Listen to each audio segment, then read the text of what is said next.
Hey there, amazing listeners. Before we dive into today's episode, I've got a bit more housekeeping. If you love the show as much as we love making it, please hit that follow button. And if you're feeling extra generous, drop us a like, leave a comment, or share an episode. We still find that good old word of mouth is the best way to get the show out there. So please tell your friends, tell your colleagues, tell your dog, or for our demographic, tell your fellow residents in the old folks' home. Your support helps us keep the conversation going, brings more awesome content your way, and allows us to attract some fab guests. So thanks as always for listening. For now, get comfy, get cozy, and let's get into it.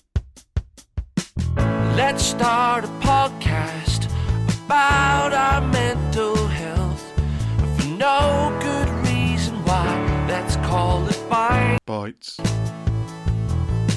Ooh, yum, yum, yum, yum, yum, yum. Hello, everybody, and welcome to another slice of mind cake Mind cake. with him, Lee Crompton and him.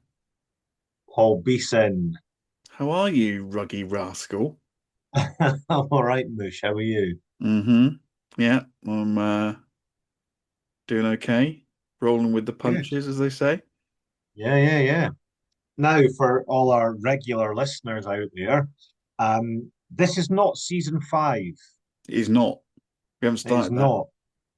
No, we are planning to start season 5 anon, but this is a special bonus episode because we were very, very lucky to have a wonderful guest.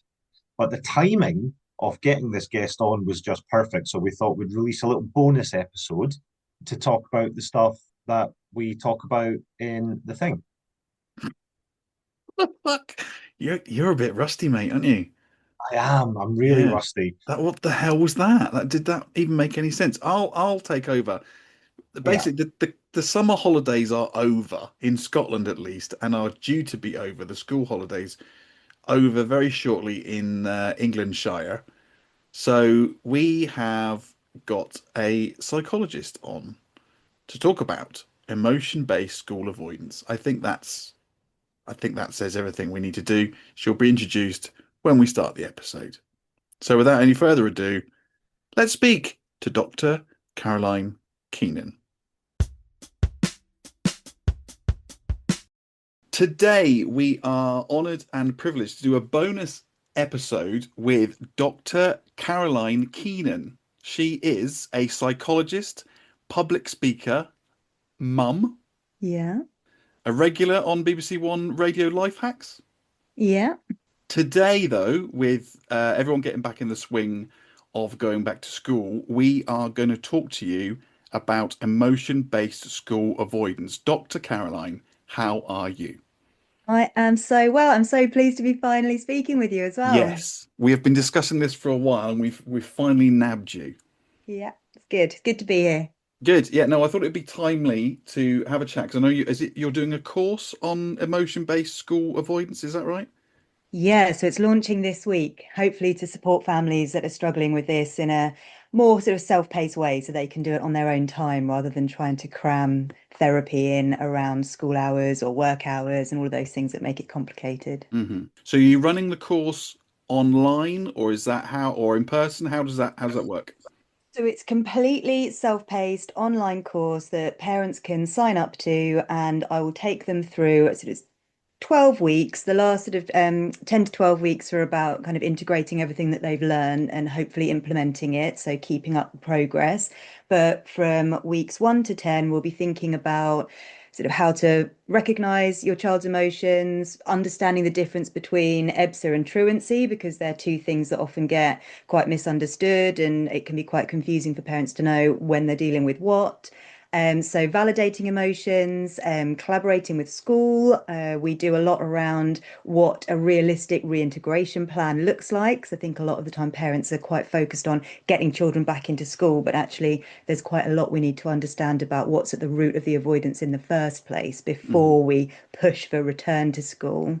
And then a little bit about the legal framework in the UK. I think that can be really anxiety provoking for parents. How does it work? I think people get threatened with things like catastrophic fines, and they worry about what's going to happen to their child's potential outcomes if they miss school. And so that really feeds into how able to support their child they feel, because a lot of the time I think those arguments are around parents holding a lot of fear about what's going to happen if their child doesn't just get back to school as quickly as possible. And it, really interrupts the relationship.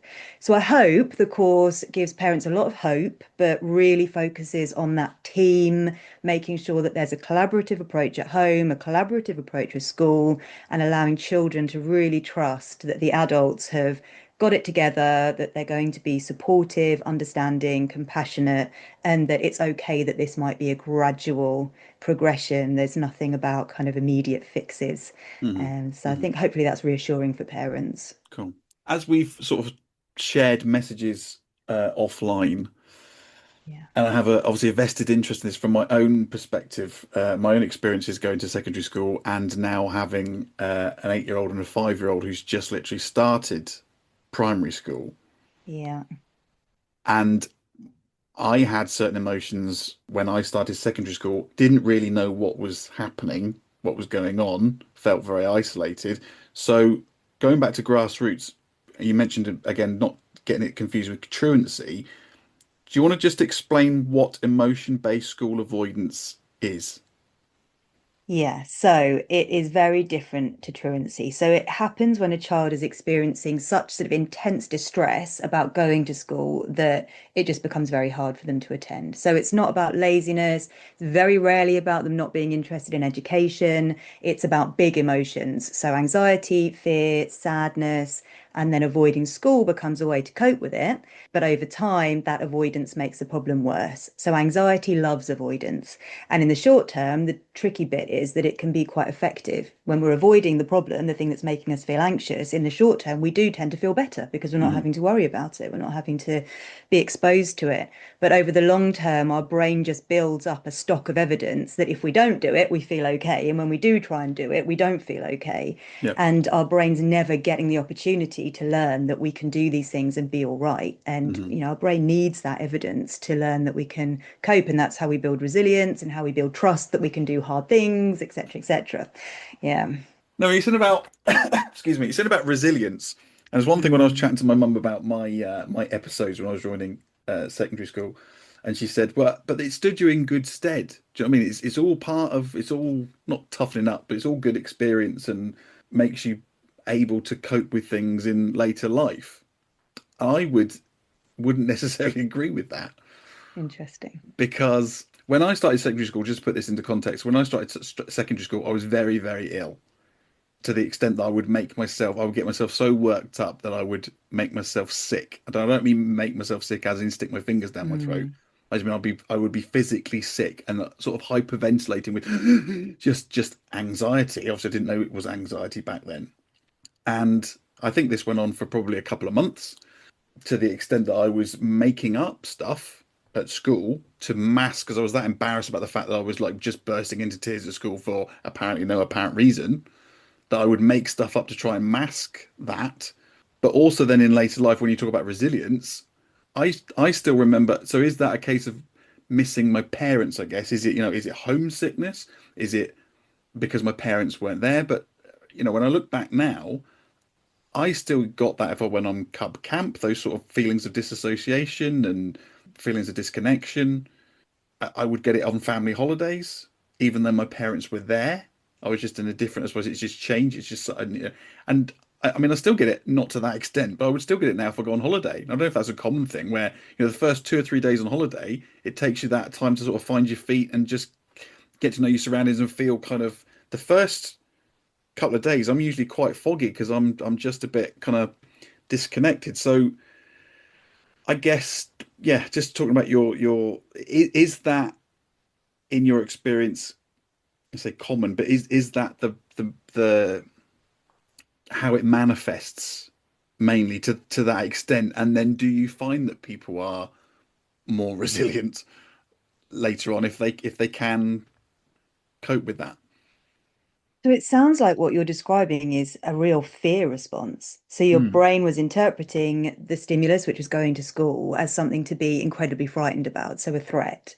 Yeah. And I think the difficulty we have when children are just left to manage that on their own is that we will tend to choose what we might call maladaptive or unhelpful coping strategies because we're not really sure what else to do. And it sounds like for you, there wasn't a language around it, there wasn't a full understanding of what your body was doing, but essentially your body was every day preparing you to enter a fight or flight state. Mm-hmm. And what's happening when children become sort of poorly with it, so they start to actually vomit or their stomach feels all kind of churny, is that your body's preparing you to either fight or run away. And essentially, you're offloading anything that's going to make it difficult for that to happen. Yeah. So a lot of children will need to go to the toilet a lot more in the mornings before school, and it's your body kind of getting rid of anything that's going to weigh you down because it can't tell the difference between school, which is feeling frightening and uncomfortable, and having to go into battle and either leg it and be able to run as quick as you can, or fight and be able to be as agile and light.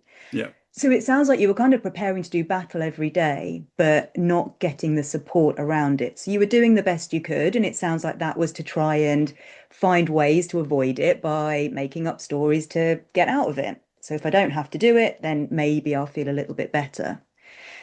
Which is something for parents to kind of look out for if they're noticing that their children are becoming much more upset around school time, maybe Sunday evening, the mornings. But then once school's been taken away, maybe you've all given up and the child is at home, you notice they start to talk a bit more. Maybe they're coming out their room, they're able to sit and eat lunch, whereas breakfast was a real problem. They couldn't stomach it. It's a sign that actually it's the stimulus of school that's causing the anxiety rather than something actually wrong with the child. And it sounds like maybe that was what you were experiencing. Yeah, I mean, I don't remember being any bother after school. Yeah. I'd come home, I'd be fine. I was home then, and then the next day, it would happen all over again. And it was interesting with our kids. So Erin, who's just started school, has kind of gone in. Yes, she's been nervous and a little bit kind of anxious and what have you, but has gone in without a backward glance. She's quite happy, goes in every morning.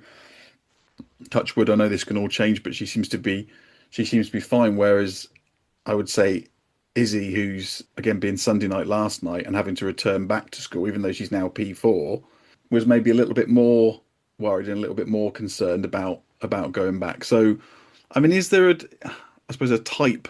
Why do some kids get that and other kids are absolutely fine? Be so many reasons. And I think one of the things for parents to think about is any changes you've experienced, anything within the sort of family system that could be feeling a little bit unsettling. Sometimes there can be neurodiversity at play, of course. So things like ADHD, autism, dyslexia, that's actually making the learning element difficult, or sensory sensitivities, because school is it's a really overwhelming place, actually. It's loud bells, there's lots of people, school uniforms often really uncomfortable, actually, unless parents are really thinking about that and searching around for the most comfortable materials, cutting labels out, all of that sort of thing can be tricky for children to manage. And often it's personality type as well. How do we manage the unknown? It's interesting that you're describing experiences now, even into adulthood, where if it's an unknown situation, Yeah. your brain is kind of recalling that need to try and protect you and be hypervigilant. And that's an important word as well. A lot of the time, it's our brains really working hard to try and take everything into consideration to make sure we're as safe as possible. Yeah. And having a language for that at home is really useful because children don't really understand what's going on. They just feel a big mess of things that make their body feel really uncomfortable and strange. And if parents aren't stepping in to try and give them a language, it just leaves them sitting with it and not really knowing what to do. Yeah. Going to say that can be a difficult thing for some parents as well, because they might not have the skill or however you would describe it to have those kind of conversations with their kids. They might not know how to frame that kind of dialogue, which I suppose is where I guess links with schools and that kind of education for the parents as well kind of needs to come in a bit stronger. Yeah, 100%. And parents feeling a bit at a loss in terms of what do I do? By the time families come to me, a lot of the time they've tried tough love, they've tried being really nice and compassionate, they've tried forcing the child in, they've tried keeping them off, and they're just not sure what to do next because, as you say, there's very little education in how you support children to manage anxiety and those feelings that they bring up. And it, feeds into our own experiences of parenting. You touched on it, Ellie, when you were saying about grandparents sharing information with them about how you were feeling and actually then finding that quite hard and then Mm. it being shut down. I think if the adults around us can't tolerate us speaking about anxiety and emotions, we tend to get this, well, I was just told to get on with it and it didn't do me any harm. These kind Yeah. of tropes. I was just told to go into school, so this is what I want them to do. What don't misbehave. This idea that it's defiance or misbehaving and you should just get on with it and you'll be fine. I think leaves the child feeling like they're not only battling with their own emotions that don't make any sense, but they're then also battling with school and they're also battling with parents and the people around them that really they want to feel like they're on the same side as, they're on a team as. And so they tend to isolate, and you find children will kind of pick fights in the morning sometimes or become very upset. And ultimately, parents will often have lots of other obligations, maybe siblings that they're trying to get out the door or work that they're trying to get to. And it feels like there's no time to manage this inconvenience of these big emotions. And you just end up in a massive chaotic row. Mm. And all that does is inflate the feelings and make it even less likely that your child's going to be able to regulate. So yeah, I totally agree. Parents really need that support. Hopefully that's what I'm offering in the course, not to bring it back to that, but it's, how do we self-regulate in order to co-regulate with our children? Because ultimately that's where it starts. Children will look to us for messages about the environment and to help them understand, how do I calm my body down? And so what they will tend to do is borrow our regulation. So if we're dysregulated, then it all collapses and you're not going to get anywhere. Mm. I think it's great that the parents can access a course like that. I used to be a teacher, and the way that that kind of information would kind of, filter to the parents, it was usually the teacher would go on a course and then have to use those skills to try and communicate with however many different parents with however many Yeah. different situations, and it becomes unmanageable rather than the parents having the experience of doing it themselves, and then they can then take what they need to try and make their family situation, better or whatever. So I think it's a great thing that you're doing that. Just wanted to say.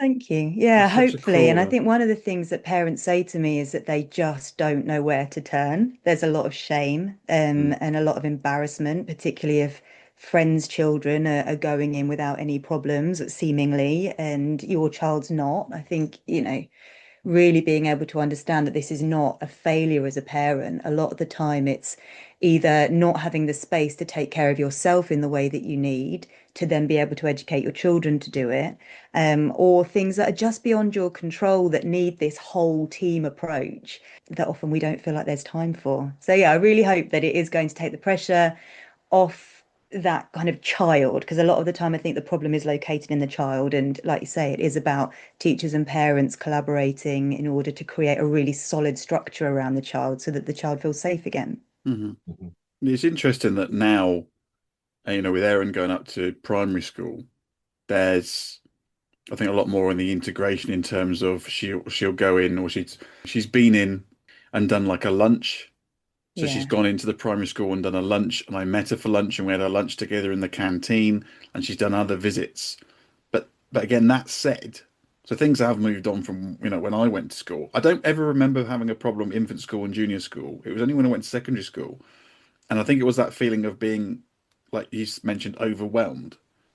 Because I remember going, so we did an integration, I think integration like afternoon, where you went and sat in the gym hall, in this massive gym hall, and all these male teachers. You had any male teachers stood at the front, and I remember then I was just welling up and having to try and mask that because I'm around with my pals. And that was before we even started. It was just that completely overwhelmed by this massive school, which I know sounds ridiculous, but like you say, it's not ridiculous when you're in it. And I think, now that I'm at the parent stage, I do kind of remember back. I'm not saying it's triggering, but I do remember back to kind of that feeling now that they're now going in for the first time, and you get a pang of what that feels like. But at the same time, I'm trying to again emote positivity and not Are make you a get not are you make a getting big deal of it. anxious? Are you getting anxious for the kids, even though they're not anxious about but try growing up. not to get anxious because I don't want my anxiety to rub off onto them.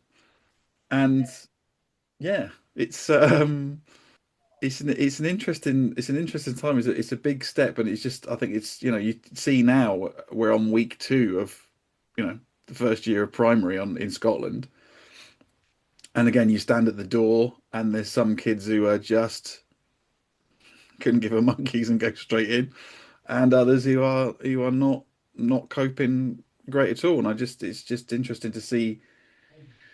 I suppose that nature or nurture. I suppose is that as bit as well. Is there a part of them, part of me that's in them that's Genetic. yeah. Is it genetic, Dr. C? I would say not necessarily Oh, at all. good. I That's the think correct answer. children are Thank going to you. look to you. Yeah, don't worry. Don't panic. But it is interesting, even the language that you're using now, not to sort of jump on you, but that idea, is it ridiculous? How do I understand it? I think when you are a teenage boy, there is a lot of pressure. Well, certainly there was historically, I think, a lot of pressure for you to be absolutely fine with these situations. And actually, Mm, if someone had said to you, this is going to be a big change, it's going to be very different, and you might feel a bit weird at first. You might notice that you don't love it, that you don't want to just launch straight into this massive situation, mhm. especially having gone from being quite a big fish in a small pond to then being the small fish in Yeah, the yeah. big pond. All of those things that in and of themselves are a bit unnerving. I think maybe parents are encouraged to address that with their children more so now than they would have been before. So we're kind of preempting those emotions in some households, but yeah, not all. And that awareness, even the fact that you're aware that it might be an issue. I wonder if we spoke to your parents, got them on and said, what do you remember about senior school? Do you remember having a conversation about the fact that, you might feel a bit anxious in the first few weeks and you might not Mhm. know what's going to happen and that might make you feel a bit uncomfortable? Would they have said, yeah, we were definitely having those conversations? And would they be like, what are you talking about?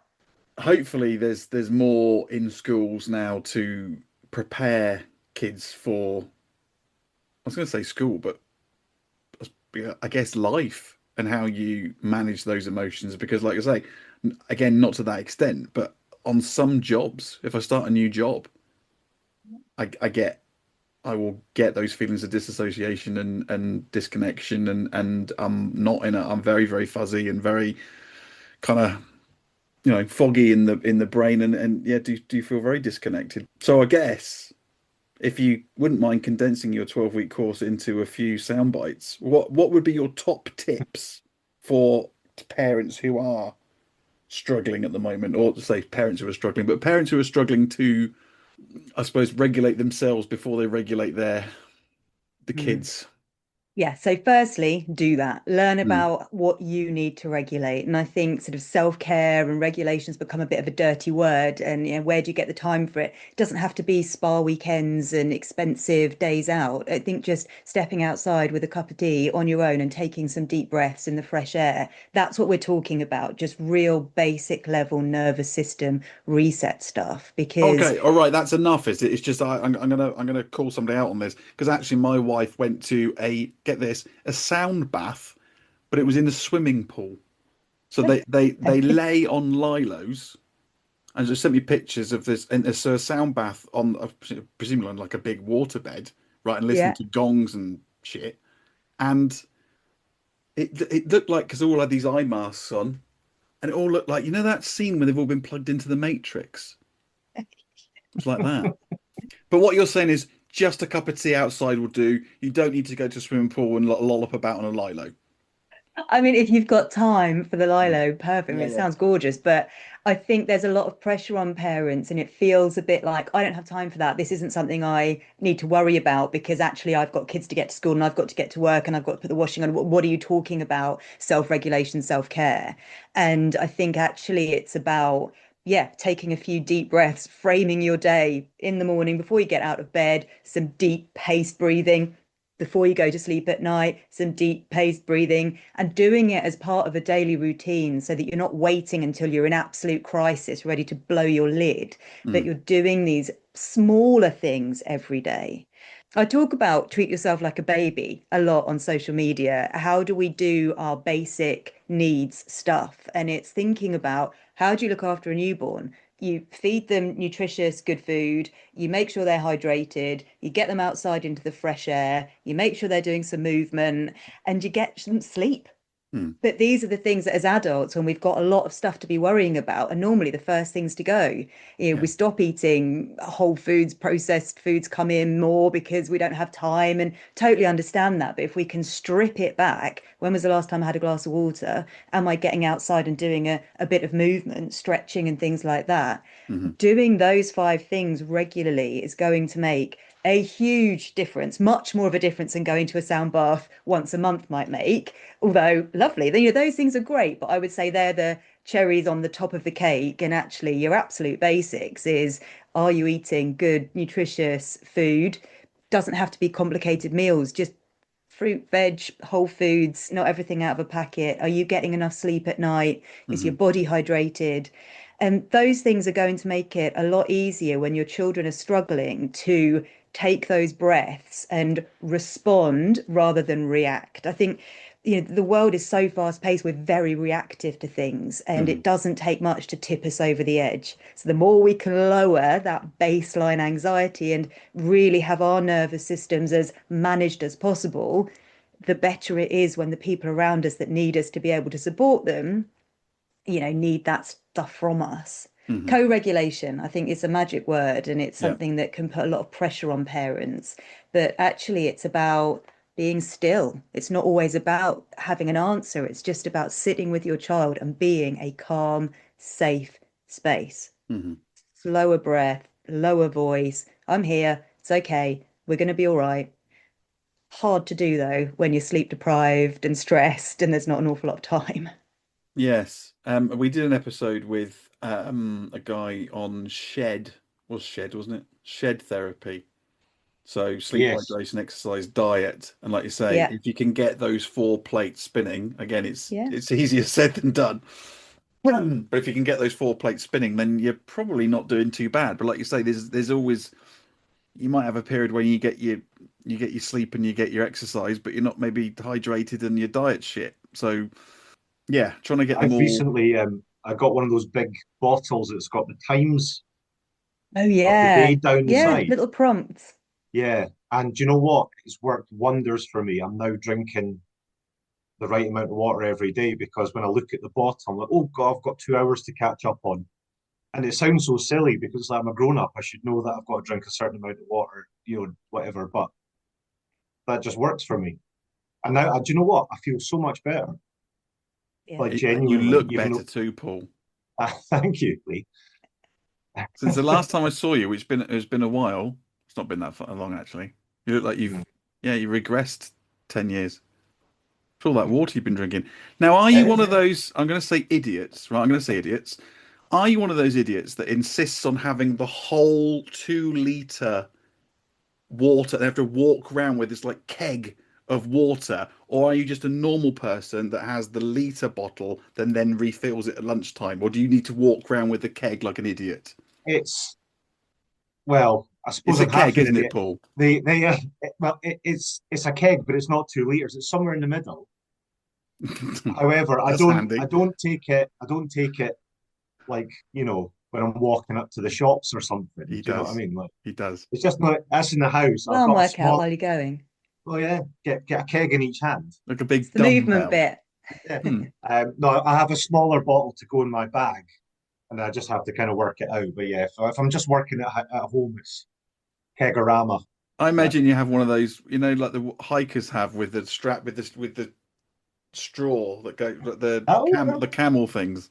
Like one of those, the beer hats, but it's No, just not one got of those. water in That's just you're just being silly it. now. Just being silly. So sitting down, regulating. So last night, for example, I tried to do it didn't work. Tried to do Illuminate app with Izzy because she says that her breathing goes funny. And I think again, I think it's anxiety. There's nothing wrong with her breathing. Yeah. That's not me being a dismissive parent. We've taken to the doctors about it. So I think it's an anxiety thing. So I tried to do breathing on the Luminate app. So we did 10 minutes of flashy lights and whatever. And then again, that was fine whilst we were doing the 10 minutes, but then yeah, it didn't kind of help afterwards. So other than sitting down and, like you say, talking in a soft tone and I suppose sitting in the mud with them rather than prescribing, well, just go to school. It's what we did. Is there anything that we should specifically be doing? I was like, doing to children. Should we be doing with children to help them after we've helped ourselves and we've done our shed? What do we do to help them? Well, one of the things we can do is make sure that they are also engaging in those basic needs things. For a lot of families where there's neurodiversity at play as well, one of the issues is about recognizing when we are thirsty, hungry, hot, cold, tired, those sorts of things. So I would check in with that, make sure there's nothing going on for your child there. But with Izzy, what you're describing, it sounds like it's a lot around building those things into routine. Mm, So regularly talking about how are we feeling, what is going to help your breathing. So it sounds like the app may be a good one, but it might be that actually she benefits from some different strategies. yeah. So, one thing isn't going to work for every child, and it's about doing it on a regular basis rather than just doing it once and hoping that that's going to be the fix. And Mm, explaining that to your child, it's a bit like building a muscle. This stuff isn't going to just work once and yeah. everything's going to be okay. But it's a bit like, putting the washing on. You've got to do it all the time. You can't just do one load and that's it done. Unfortunately, it's a real maintenance thing. Yeah. And school is something that's going to happen every day. And so there's going to be different feelings that are brought up every day because of that. The breathing stuff, I think for children, there's loads of nice things you can do. Hot chocolate breathing, finger breathing. You sort of do an in breath for up the finger and then a out breath for down. It's going to sound a bit weird if you can't see what I'm doing, but so you work your way through your hand and you can encourage your child to do that. And that's something that they can do wherever they are. If they Mm, need to go to the toilet in the middle of the school day and just take a bit of a moment to reset, I think them just understanding that maybe they can be more in control of this and it feels like they are when they're really heightened and really dysregulated. It can feel like everything's happening to them and there's nothing they can do about it. But this regular practice, I think, really builds confidence that they can take control of this. It's something that they can do something about, but it's going to need to be a collaborative thing initially where they're really supported to do it and mm, taught to do it. And that happens, I think, from in an ideal situation from them being really small. When you first start having those massive tantrums where your child turns into an absolute gremlin. I've got a 5-year-old as well, and it was probably around 2.5 to 3. I thought, oh my God, what the hell is going on? The explosions were incredible. And mm, even as a psychologist, I was like, whew, I'm gonna have to really dig deep to sit in this, But it took a lot of sitting and literally just sitting with him. mm. Yeah, you crack on and I'll be here. Let me know when you want to cuddle. I'm here.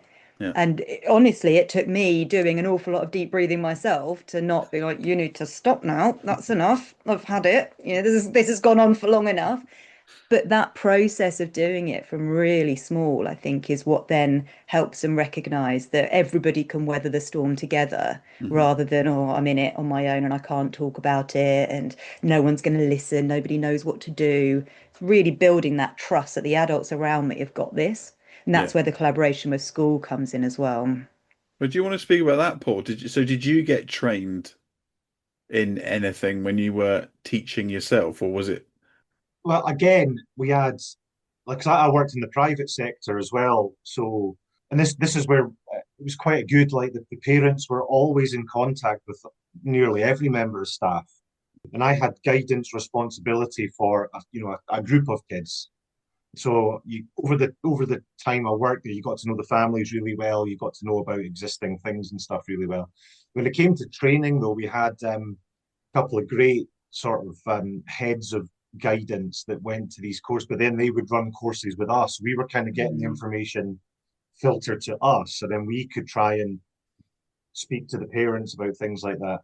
But I would say, like in my experience, because there was a primary and a secondary on the same campus, the kids moving from the primary up to secondary, there wasn't that same anxiety, I think, because they were all used to being in the same place anyway. Yeah. The Mm. transition was much smoother in that respect. It was when new kids came into the school from the outside that you'd see a lot of the anxiety. Well, we were very, very open and honest and had really good dialogue with the parents actually, and and every situation's different, but a lot of the time it just takes a lot of the time the parents would contact us and go, so and so's not coming in today, but they're not ill. We think they're up to something. Is there anything that's been going on? Are they getting a hard time? Are they getting bullied? Which is always the first reaction. It's like they're avoiding school, therefore they're getting bullied. And it's like, well, no, they're Yeah. not.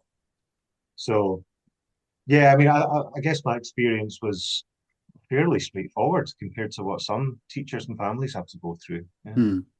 Yeah, and I think different pressures on different schools play a role as well. How much time there is to have those conversations, whether you're able to have one port of call, so you're speaking to sort of one point of contact rather than lots of different people all of the time. I think that's where frustrations and feeling a bit lost can come in for parents when they're sort of explaining the same story over and over again to different people and potentially getting different responses. Then it's about not really being too sure where to turn. Their own experiences with school. I speak to a lot of parents who maybe didn't enjoy school particularly themselves and sort of just ground their way through it. And they've brought with them a bit of a sense that this is just something that your child has to just get through. Hmm. And it's not supposed to be great. And I think we can be doing better than that for our children. Yeah. It's all relative and it's all different strokes for different folks, I guess, but we could all do with a little bit of help at this time of year. So if people want to sign up for your course or get more information about you, how do they do that?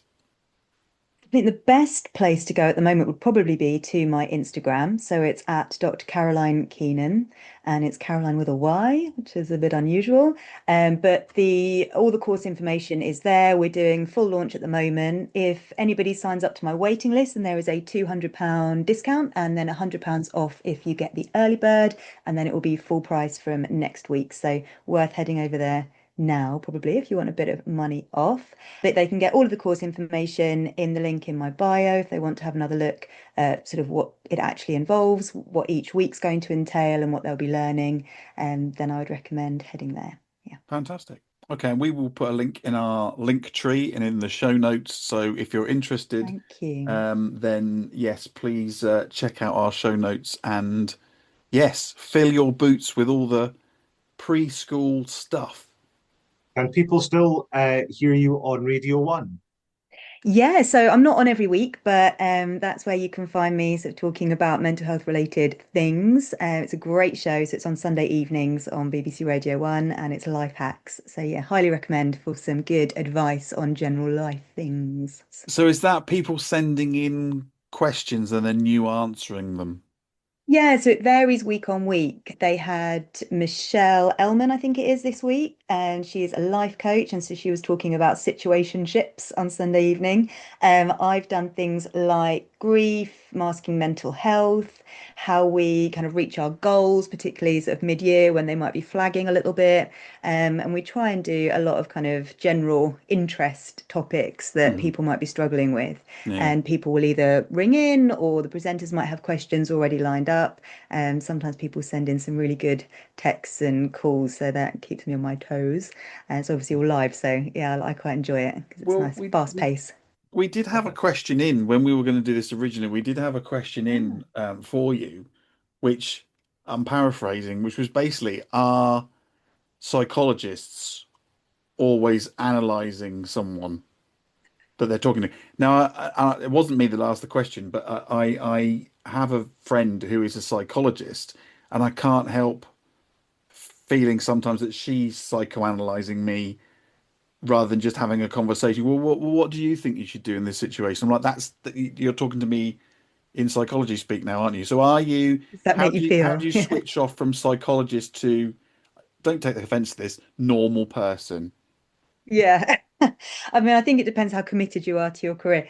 No, I think it's it's difficult to switch it off completely, I guess, because Yeah, it's yeah. especially if you're doing it day in, day out, it's a muscle that you're flexing all the time. But I would say that I personally don't find it that difficult to switch off when I'm not at work. And I think Mm. it's important to switch it off, partly because it doesn't feel particularly nice for the person you're talking to constantly feel like you're second guessing and analyzing what they're saying, but also you know, as you said, we are humans, and we need to just talk shit sometimes, and relax and not be constantly working. It's quite a specific way of working with somebody, and you don't want to be communicating with people like that all the time when you're socializing. Tell her to have a day off. She knew I had big issues to deal with. That's what it was. It was a hopeless case. And you've been up in Edinburgh doing a show? Yeah, so I've got a very good friend called Robin Perkins, who is a professional comedian, but she has an incredible career history, and she was a marine biologist, she's been an architect, very, very clever, and she has two shows that she does with science experts. So she's got lots of other shows that she does as well, but the two that I'm a part of are Comedy for the Curious, which is a panel show, and Shrink Wrapped, which is one of her newer shows where a psychologist analyzes comedians on stage. So it sounds like a great way for me to lose my registration, but actually it's very fun, quite tongue-in-cheek, but also very interesting. It really draws on psychological concepts, but in a very fun, hopefully accessible way, and it gives the audience a bit of an insight into how comedians' minds work, which is very interesting. So how did something you and Paul have in common then? How did you find it being in a Edinburgh Fringe show? I thoroughly enjoyed it, but I have to say I do not know how you comedians do it. Keep the energy up, because I did 3 days in a row, two shows each evening, and by the end of it, my brain was fried. To keep that energy up, to keep the energy around the same material as well. You know, a lot of the time the shows are similar material. It's unbelievable. And I tell you what really interested me, how a joke that maybe was a huge success one night, a slight shift in timing or delivery or whoever's in the audience, totally different response. And I found that mind blowing. Even the stuff that I was saying, some nights you could feel it got a completely different reception to other nights. So yeah, really interesting insight into just performing live, and the difference an audience can make and timing can make and the energy level can make. Yeah, total respect for comedians. It's an incredible job. It's grueling, I would say. Very fun. And I think comedians are so sharp and so interesting to spend time with, but it's a grueling old career path, I think. Oh, Paul, for sure. I think Paul's going to jump in there with you. Are you going to jump in with your usual plug? No. Well, for Shark in the Park. Yeah, that's it. Yeah. How No, many shows? I have just retired from doing Shark in the Park, actually. What, forever? Forever, yeah. It's I don't know if you're aware of the kids' book Shark in the Park, Caroline. No, I'm going to look it up now, though. Oh yeah, it's a fun little book, but I was in the stage version of that, and been doing it on and off for the last 8 years almost. So I've done the show over 350 times now.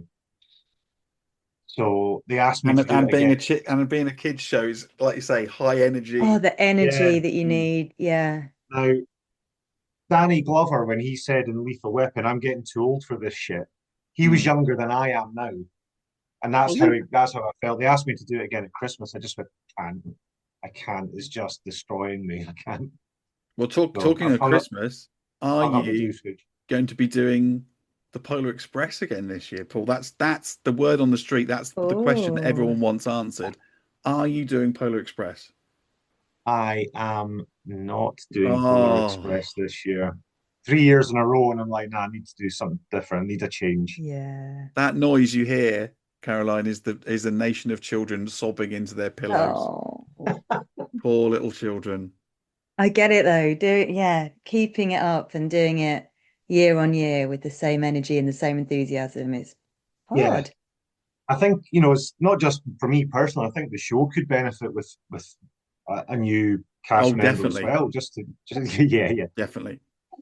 It's the same, stand-up comedians. Like, there's a reason they don't do the same routine for their entire career, because you couldn't sustain that. It's just, it just gets dull after a while, doesn't it? And yeah, you got to keep things fresh, keep you on your toes, and Imagine if you were Chesney Hawkes Oh, the same song, yeah, just miserable. or Rick that Astley. one song. Yeah. Yeah. When he plays a gig, everyone's just like, just play the song.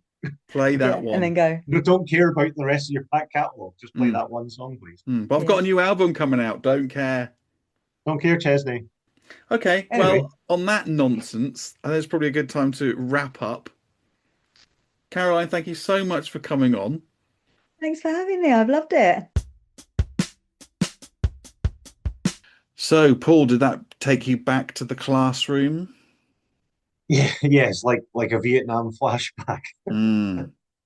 It did. Like I touched on in the episode, it was a little bit different from from my experience because of the kind of school I worked in. The posh Being one. a private school and having like the primary that moves all the way up to secondary all on the same campus, that was a big selling point of the school, was that the transition from primary to secondary was so much easier because of having that. And I used to teach kids from primary three upwards. So by the time they were in high school, I'd already been teaching some of them for 4 years or whatever, you know. So, and they did that for a lot of their specialist classes like art, music, drama, things like that. PE, they all had the secondary school staff working in the primary school with them. So by the time they made the transition to secondary school, there was a lot less anxiety there because they were just kind of used to that, you know. Mhm. It was a very familiar environment. But then, you know, young people are young people. That doesn't mean that we didn't have any avoidance or anything like that. It was a thing for sure. So yeah.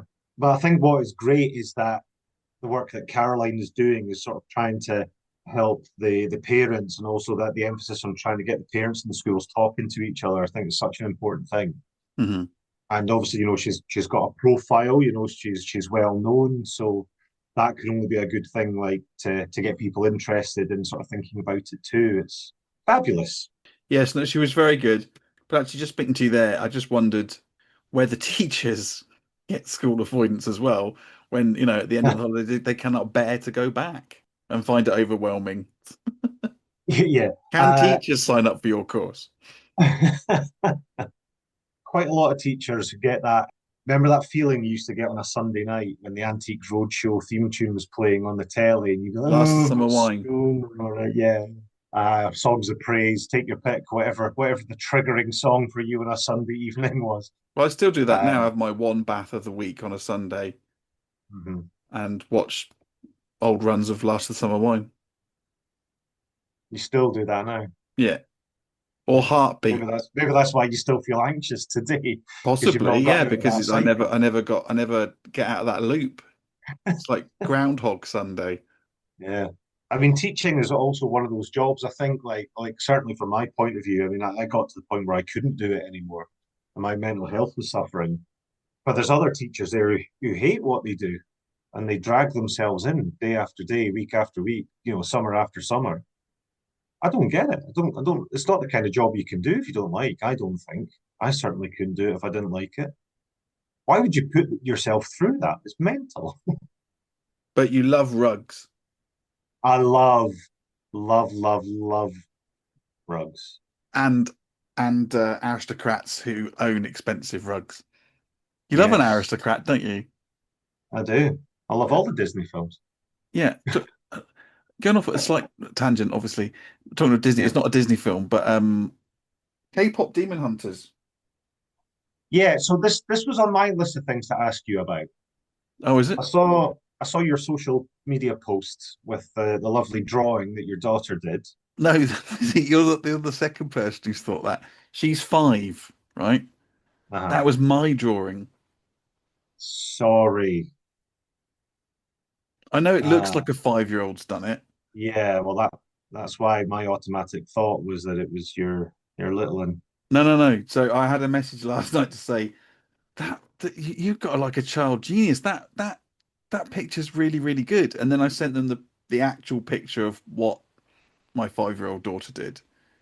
I should maybe put Rubbish. that on the socials. I should maybe this this is her interpretation of a K-pop demon hunter. But no, Yeah, what I you could was do a poll, see which one the public likes better. Mhm. But so my question, yeah, I haven't forgotten this. What is K-pop Demon Hunters, please? It's like the best film ever. Right. Is it We came like an anime film? Yeah, I guess so. Yeah, I stumbled across it before sort of the furore. I hadn't heard of it. Hmm. So we've been watching it for a while now because it was just it popped up and I watched It it K and popped up. K popped up, not Crystal K. She didn't pop up. Oh yeah, she didn't pop up. Um, and the animation's really good. The Hmm. story's good. Hmm. And this is what I was going to say for someone who cannot bear musicals, is it technically a musical? Because it has a soundtrack and it has songs in it. I think it Do the might be a musical. characters do the characters sing the songs? Yeah. Are they like a K-pop band that hunts demons? I mean, I'm just going out on a limb here. Is that Yes. the premise of the film? Right. They are K-pop demon hunters. I guess you could say it was a musical then, if the characters sing songs that. I mean, does the music drive the narrative forward, or do they just do generic pop songs and then fight demons? No, I mean it's all to do with the story. They're not just generic Oh, songs. How dare you? then I would say it's a musical, yeah. Okay, so I now like musicals. Well, if you A don't have any musical. questions, musicals. If you don't have any Musicals. questions relating to Dr. Caroline, then please do get in touch as to whether you think K-pop Demon Hunters is or is not a musical. Thank you.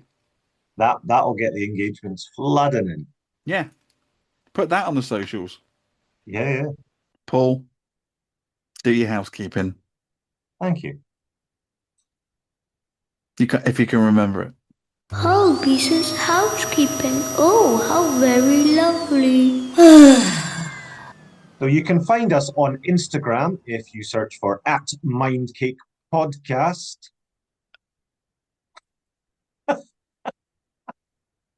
Hang on. I'm going to do that again. I actually want to make sure that that's right. Is it Mindcake Pod or is it Mindcake Podcast? I don't know. I don't do this. This is your one job, Paul. Mindcake Podcast. Right. So you can find us on Instagram @Mindcake Podcast. You can find us on Facebook if you search for Mindcake, and you can email us at sliceofmindcake@gmail.com. And thank you very much. Wonderful. Well, our regular listeners don't get in touch. So if any of Dr. Caroline's hangers-on want to get in touch, then please fill your boots. Yes, it'd be nice to hear from some new people for a change. Or any people. Or any people. Mm. Brilliant. Well, that was our lovely little bonus episode. And I hope it's helped some of you out there who have maybe been going through stuff like that. So, and if not, it's one Do to we get file any away for the child future. listeners? I was thinking more of the parents, I really, see, than the right. kids. If you're an Yeah. 8-year-old person, then hopefully that's helped you. You haven't Yeah. looked at our demographic statistics lately, have you? No. No. But if you are a kid and you're on your summer holidays listening to Mindcake, go outside and do something more fun instead. They could be doing something outside whilst listening to Mindcake. You know, I suppose in this day and age, yes, they yes, they don't absolutely have could. to be hooked up to a hi-fi system in the lounge, Paul. No. They could be wearing one of those Walkmans Oh, one of them. Newfangled. with the foam, Newfangled. orange foam head. Yeah. And what they pull your Right. hair out. Well, that you wouldn't really Well, I had hair when I know was a about child. that. Yeah. But yeah, those headphones always used to pull your hair out, didn't they? The little thin metal Do you know what headband. pulls my hair out?